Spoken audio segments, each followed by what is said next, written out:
গণভোটে হ্যাঁ দিলে কি পাবেন আর না দিলে কি পাবেন, চলুন দেখে নেই। ১. তত্ত্বাবধায়ক সরকার, নির্বাচন কমিশন ও সরকারি কর্ম কমিশন গঠনে সরকারি দল ও বিরোধী দল একত্রে কাজ করবে। ২. সরকারি দল ইচ্ছেমতো সংবিধান সংশোধন করতে পারবে না। ৩. সংবিধানের গুরুত্বপূর্ণ পরিবর্তনের ক্ষেত্রে গণভোটের বিধান চালু হবে। বিরোধী দল থেকে ডেপুটি স্পিকার এবং গুরুত্বপূর্ণ সংসদীয় কমিটি সমূহের সভাপতি নির্বাচিত হবেন। কেউ ১০ বছরের বেশি প্রধানমন্ত্রী থাকতে পারবেন না। ৬.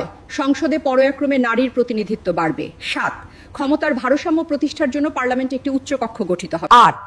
দেশের বিচার ব্যবস্থা স্বাধীনভাবে কাজ করবে। ৯. আপনার মৌলিক অধিকারের সংখ্যা বাড়বে। ১০. দণ্ডপ্রাপ্ত অপরাধীকে রাষ্ট্রপতি ইচ্ছেমতো ক্ষমা করতে পারবেন না। ১১.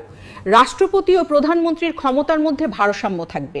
হ্যাঁ দিলে উপরে সবকিছু পাবেন, নাক ভোট দিলে কিছুই পাবেন না। মনে রাখবেন, পরিবর্তনের চাবি এবার আপনারই হাতে। ধন্যবাদ।